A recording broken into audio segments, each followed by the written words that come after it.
Long before skyscrapers and highways carved their way across the continent, before the names America or Canada were ever spoken, there were people here, millions of them, living in harmony with a world so vast, so alive, that every river had a name, every wind had a purpose, and every star had a story. These were the first peoples, the original stewards of North America. They walked the land not as conquerors, but as relatives. Every tree, every stone, every creature was part of the same great family. The Earth Mother, the Sky Father, and all their children in between. This is their story, not one of mystery or myth, but of civilizations, philosophies, and sciences that thrived for tens of thousands of years before the arrival of Europeans. Archaeologists believe that around 20,000 years ago, small bands of humans crossed from Siberia into Alaska over a land bridge known as Beringia. But new evidence suggests something far older, coastal migrations by sea, reaching as far south as Chile long before the ice melted.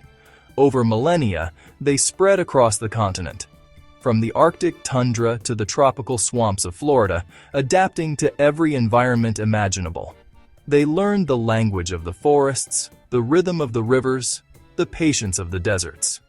These were not nomadic wanderers. They were ecological masters, cultivating plants, breeding animals, and shaping the landscape long before modern agriculture. There was no single Native American culture. There were hundreds of nations, each with its own language, traditions, and ways of life. In the Arctic, the Inuit built igloos from snow and used seal oil lamps for warmth and light. In the Pacific Northwest, the Haida and Tlingit carved totem poles taller than houses, each telling stories of clans, animals, and spirits. In the Southwest, the ancestral Puebloans raised multi-story stone cities like Chaco Canyon, aligned with the sun, moon, and stars. And in the eastern woodlands, the Haudenosaunee Confederacy built vast longhouses and founded one of the world's first democracies, a system that later inspired parts of the U.S. Constitution. Across mountains and plains, rivers and coasts, every nation carried its own wisdom, woven together by one shared truth. Life was sacred, and balance was survival. In indigenous North America, the economy was not ruled by coins, but by connection. Trade networks stretched thousands of miles. Obsidian from the Rockies, shells from the Gulf, copper from the Great Lakes, turquoise from the Southwest, all exchanged hand to hand, tribe to tribe. But trade wasn't merely economic, it was spiritual diplomacy. Every transaction was guided by respect and reciprocity. To give was to build relationships, to hoard was to break harmony. In the plains, buffalo was life itself. A single hunt sustained families for weeks. Nothing was wasted. Bones became tools, hides became homes, sinew became thread. In the Southwest, irrigation canals turned the desert into farmland. Corn, beans, and squash, known as the Three Sisters, grown together to nourish both soil and spirit. And along the Mississippi River stood Cahokia, a city of over 20,000 people, larger than London in the 12th century. With its giant mounds, central plazas, and astronomical alignments, Cahokia was a metropolis of art, trade, and ceremony. A reminder that advanced urban civilization was not unique to Europe. Indigenous life was woven from kinship. Family was not limited to blood. It extended to tribe, to animals, to the very earth. Many societies were matrilineal. Among the Iroquois, women chose the chiefs and held the power to remove them. They owned the fields, passed down clan names, and guided decisions through the Council of Clan Mothers. Children were raised by the whole community, taught from a young age the principles of respect, not only for elders but for the unseen spirits of nature. Elders were living libraries. They carried history, law, and philosophy, transmitted through oral tradition, myths, and sacred songs. These weren't simple folktales. They were living maps of ethics, astronomy, and ecological knowledge, each one encoded with lessons on how to live well on Earth. To the first peoples, the world was alive. Not symbolic, truly alive. Every rock, tree, and animal had a spirit. Religion was not separated from daily life. It was daily life. The Lakota spoke of Wakantanka, the great mystery, an unseen energy connecting all beings. The Navajo honored changing woman, the source of fertility and renewal. The Cherokee believed in the sacred balance between fire, water, and air, all necessary for creation. The Inuit gave thanks to the sea goddess Sedna, protector of marine animals. Ceremonies were moments of connection. The sun dance, the potlatch, the vision quest, the green corn ceremony, each one celebrating gratitude, humility, and unity with the cosmos. To harm the earth was to harm oneself. To thank the earth was to remain part of her eternal circle. Every art form, from pottery to song, was a prayer made visible. Patterns in beadwork mirrored constellations. Ceremonial masks represented animal spirits and ancestors. Music, with drums, flutes, and rattles, echoed the heartbeat of the earth. There were over 300 distinct language families in North America, more than in all of Europe. Each one carried a worldview. In the Algonquin language, forest means the place that knows you. In Lakota, Mitakuye Oyasing, all my relations, expresses the unity of all beings. Language wasn't just communication, it was a philosophy of life. The first peoples were not passive in nature. They were its architects. They practiced controlled burns to clear underbrush, fertilize soil, and prevent catastrophic fires, centuries before modern forestry. In California, oak forests were managed to maximize acorn harvests. In the Pacific Northwest, salmon traps and weirs regulated fish populations sustainably. Their agricultural science was precise. The Haudenosaunee cultivated polyculture, crops grown symbiotically for soil health. The ancestral Puebloans built terraced farms and water catchment systems that defied drought. They engineered without concrete, ruled without kings, and sustained without waste. They understood something modern civilization often forgets, that survival is not about dominance, it's about relationship. Then came the strangers. The world changed forever. Between the 15th and 19th centuries, European colonization brought epidemics that wiped out entire nations. Smallpox, influenza, measles, diseases against which the indigenous had no defense. From coast to coast, over 90% of the indigenous population perished within 300 years. Those who survived faced wars, broken treaties, forced relocations, the Trail of Tears, the Long Walk, the residential schools. Their languages were silenced, their ceremonies outlawed, their children taken. But the spirit did not die. It retreated into songs, dreams, and the whispers of grandmothers. And it waited. Today, that spirit is rising again. Across North America, indigenous peoples are reviving their languages, reclaiming sacred lands, and reimagining their place in the modern world. The Standing Rock movement reignited global respect for environmental stewardship. Indigenous scientists are blending ancestral knowledge with climate research. Artists, musicians, and filmmakers are reclaiming their stories. From the Arctic Circle to the Yucatan, indigenous nations are teaching the world that progress and preservation can coexist. The drum still beats. The languages are returning. The old songs are being sung again. The story of the indigenous peoples of North America is not a tragedy. It is a testament to the resilience of the human spirit, to the wisdom of living in balance, and to the truth that we are part of the earth, not apart from it.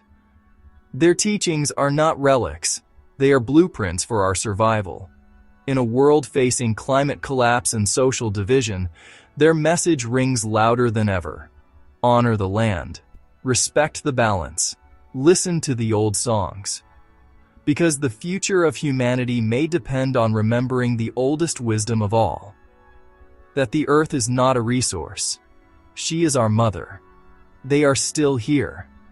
And the land still remembers their names. Now let's talk more about the conquest of a continent, how Columbus ignited the ethnic cleansing of the indigenous peoples of the Americas. On the morning of October 12, 1492, the Taino people of Guanahani, an island they called home, saw strange sails on the horizon. They welcomed the newcomers with food, gifts, and kindness. They had no idea that this day would mark the beginning of the greatest human catastrophe in the history of the world.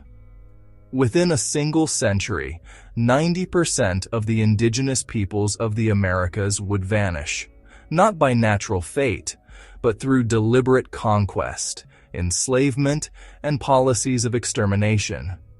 This is not a story about discovery. It's a story about invasion, greed, and resistance. It's the story of how an entire hemisphere was reshaped through blood and fire. Christopher Columbus, sailing under the flag of Spain, believed he had reached Asia. What he found instead were thriving island civilizations, the Taino, Arawak, and Carib peoples, with organized communities, agriculture, and trade. In his journals, Columbus described them as loving, generous, and peaceful. But then he added a chilling line. They would make good servants, and with 50 men we could subjugate them all.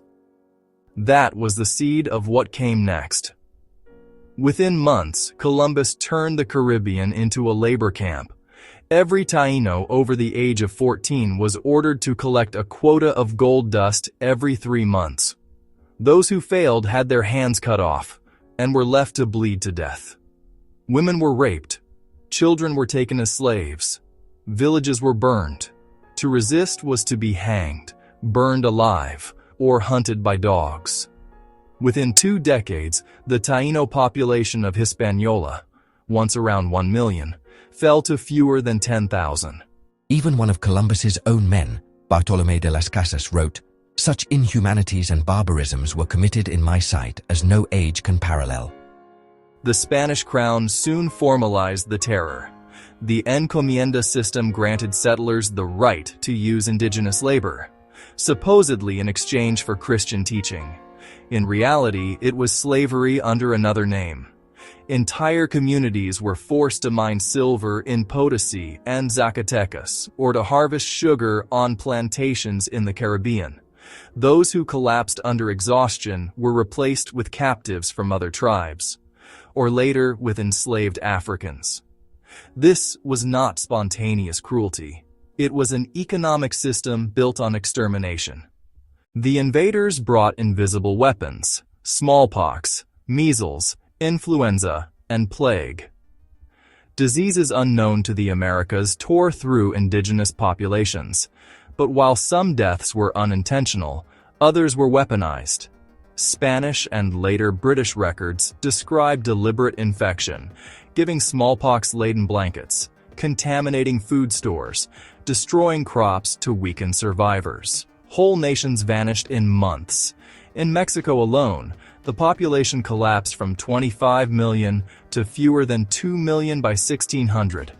Europe called it God's will, but it was ethnic cleansing through neglect, policy, and silence. The indigenous peoples did not die quietly. The Taino rebelled in 1495. The Maya fought Spanish occupation for over 150 years. In the American Southwest, the Pueblo Revolt of 1680 expelled Spanish rule for more than a decade.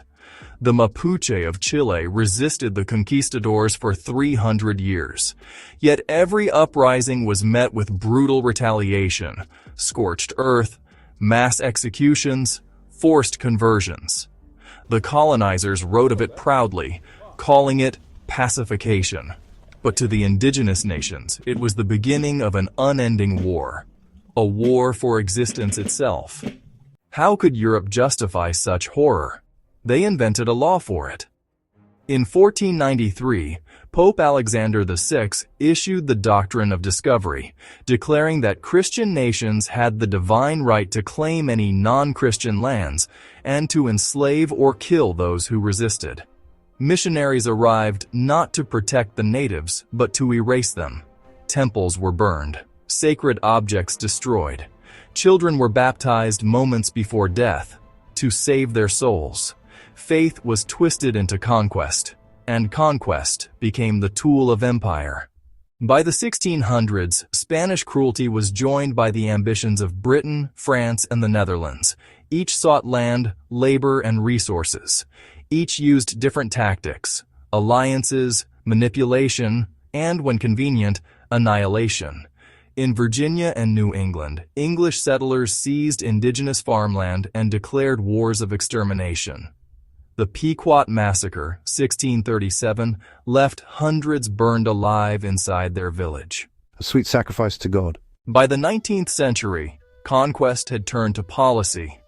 The newly formed United States expanded westward under the belief in manifest destiny, that it was God's will for white settlers to occupy all the land to the Pacific. The Indian Removal Act of 1830, signed by President Andrew Jackson, forced entire nations, the Cherokee, Creek, Choctaw, Chickasaw, and Seminole, off their ancestral lands. Over 60,000 people were driven west along what became known as the Trail of Tears. Thousands died of starvation, cold, and disease. I have seen the Cherokees almost naked, bleeding feet, crying children, and corpses lying by the roadside. It was not relocation. It was ethnic cleansing, enforced by the state. Even after the wars ended, the campaign continued, through culture. In the late 1800s, the U.S. and Canadian governments created residential and boarding schools designed to kill the Indian, save the man. Children were taken from families, their hair cut, their language forbidden, their identities stripped. Many were abused. Thousands died. Mass graves at former schools continue to be uncovered to this day. At the same time, buffalo herds, the lifeblood of Plains tribes, were intentionally slaughtered, not for meat, but to starve the people.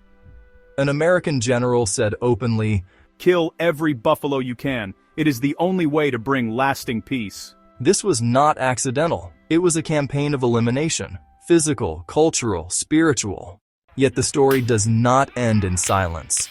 From the Apache Wars to the Sioux Resistance, from Tecumseh to Sitting Bull, indigenous leaders fought not just for land, but for the right to exist. And they survived. Today, indigenous nations across the Americas are reclaiming languages, reviving ceremonies, and demanding justice. Movements like Standing Rock, truth commissions, and cultural renaissances are rewriting the narrative. No longer victims, but voices of endurance. What Columbus began was not a discovery, it was a centuries-long struggle for survival. But history is not only a record of destruction, it is a mirror, reflecting both the crimes of empire and the resilience of those who refuse to disappear. The descendants of the Taino, the Cherokee, the Lakota, the Navajo, the Haida, they are still here. And their stories remind us of a universal truth, that no civilization built on blood and lies can last forever. Columbus claimed to find a new world, but it was never new, only stolen. And though the conquerors wrote the first chapters, the children of the land are now writing the last word: survival. The indigenous peoples of the Americas still here. Let's talk about their modern lives, struggles, and resilience of indigenous America. They survived centuries of war, displacement, assimilation, and genocide. They survived boarding schools, broken treaties, and cultural erasure. Yet today, indigenous peoples are not relics of history. They are living, breathing, modern nations. They are doctors, teachers, artists, activists, parents, and youth. This is their story. The story of where they are now, how they live, how they fight for justice, and how the lands and nations are reckoning with the past. According to recent U.S. Census data, approximately 3.7 million people identify as American Indian and Alaska Native alone, which is about 1.1% of the U.S. population. If you include those who identify as AIAN in combination with other races, the total is roughly 9.7 million, about 2.9% of Americans. These numbers reflect not just biological descent, but identity, culture, and political belonging. Of the 574 federally recognized tribes in the U.S., as of recent records, each having a government-to-government relationship with the federal government, many hold sovereign status in limited form. But not all tribes have reservations or contiguous land bases. Some are landless, or their trust lands are fragmented or under dispute. Geographically, indigenous populations are spread across the U.S. Some live on reservations or tribal lands in rural regions. Others live in cities and suburbs. In fact, as many as 87% of Native Americans, or those identifying as such, live outside tribal statistical areas in metropolitan zones. States with large indigenous populations include California, Oklahoma, Arizona, New Mexico, Alaska, among others. So already we see complexity. Many indigenous people are deeply connected to tribal lands, while many others are urban, dispersed, or engaged in dual worlds. On paper, indigenous Americans are U.S. citizens with constitutional rights, but in practice, their lived reality is often marked by inequality. Socioeconomic disparities are stark. Poverty rates among those identifying as American Indian, Alaska Native, hover around 24%, nearly double the national average. Median household incomes are significantly lower. For AIAN households alone, median income lags far behind the U.S. average. In reservation communities, essential infrastructure, clean water, plumbing, heating, internet, is often inadequate or underdeveloped. Health disparities are severe. Life expectancy for AIAN in 2021 was estimated at 65.2 years compared to about 76.1 for the general U.S. population. Rates of chronic diseases, diabetes, heart disease, are higher. Mental health, substance abuse, and suicide rates are disproportionately high. Education. While many indigenous students succeed, dropout rates, underfunded schools, and lack of culturally responsive curricula still challenge many communities. In urban settings, many indigenous people navigate dual identities, connecting to tribal culture while engaging in city life. Yet they often lack access to tribal services or struggle to maintain cultural ties. Integration is not the same as equity. Many Native Americans face discrimination, invisibility in public policy, and barriers in accessing federal and state resources. One sobering truth: the U.S. allocates billions for programs meant to help tribal communities. But much of that funding never reaches the ground. Bureaucratic red tape, mismatched application requirements, and resource constraints hamper delivery. For example, in 2024, Congress approved $32.6 billion for programs to assist tribes, but actual disbursement and access remain inconsistent. In recent decades, calls for reconciliation, apologies, compensatory pay, and structural change have gained momentum. Let's examine some of these efforts. U.S. federal initiatives and promises. The Biden-Harris administration has emphasized a renewed nation-to-nation relationship. The 2023 Progress Report for Tribal Nations lists commitments in areas like funding, land stewardship co-management, improved tribal consultation, and advancing tribal sovereignty. Co-stewardship agreements have been signed to allow tribes to share management of federal lands, waters, and sacred sites. The federal budget for 2024 includes large allocations for Indian programs, law enforcement, health, education, trust land management, tribal compacting, and more. The Indian Child Welfare Act, ICWA, has been upheld in recent court challenges, reinforcing tribal jurisdiction over child custody cases involving Native children. Programs under the American Rescue Plan and EDA, Economic Development Administration, have specifically directed funding to Indigenous communities, for example, the Indigenous Communities Program, creating or saving thousands of jobs in 25 states.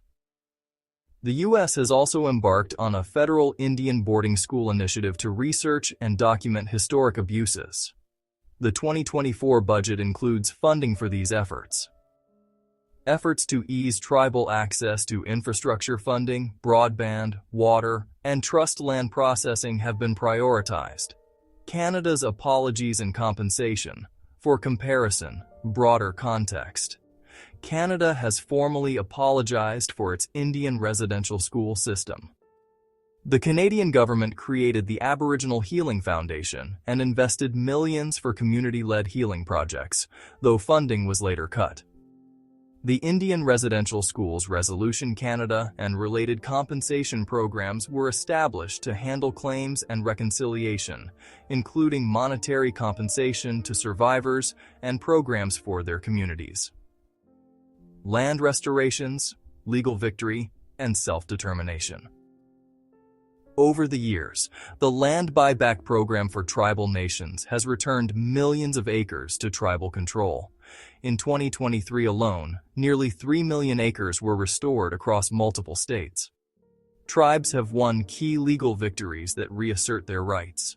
In 2023, the U.S. Supreme Court's decision upholding ICWA was seen as a major affirmation of tribal sovereign power over child welfare cases. Many Indigenous communities have launched successful economic enterprises in green energy, tourism, agriculture, cultural arts, to build revenue and self-reliance. Some states and municipalities have issued official apologies or acknowledgments to Native nations for past wrongs, or have enacted reparative measures, though these vary widely and are often symbolic rather than large-scale financial restitution. Challenges, critiques, and the road ahead. Even with large funding budgets, much of the money allocated to tribal programs is not reaching the communities effectively due to bureaucratic barriers, complex grant rules, and lack of capacity. Some tribes still lack access to basic infrastructure, clean drinking water, sanitation, broadband, decades after promises. Legal disputes over trust lands, land fractionation, jurisdictional conflict, and competing claims continue. Apologies without structural change are hollow. Many activists argue that only meaningful land return, autonomous funding, and full enforcement of treaties will suffice. Cultural revitalization, language revival, restoring ceremonies, youth education, remains critical to healing generational trauma. Amid all barriers, Indigenous nations are rising. In many communities, language immersion schools teach children ancestral tongues. Tribal colleges and universities offer culturally rooted higher education. Climate initiatives led by tribes use traditional ecological knowledge to manage forests, restore species, e.g. bison, and protect water. Young leaders are entering state and federal office, ensuring their voices shape policies. One example, a tribe partners with federal agencies to co-manage a national park, blending Western science and ancestral wisdom. Another, a tribal community transforms a former boarding school site into a museum and healing center, reclaiming memory and educating new generations. Indigenous peoples in the United States and Canada are no relic. They are present, vital, and visionary. Their struggles are signals to the larger society, signals about justice, environmental stewardship, and what true sovereignty means. But more must be done. Treaties must be honored. Land must be restored, not just via purchase, but via legal recognition. Infrastructure, healthcare, education, and economic access must be dramatically improved. Cultural revitalization must be supported, not suppressed. Apologies must accompany reparations and structural shifts in power, because to honor them is also to honor a nation's integrity. They are still here, they always were, and they always will be.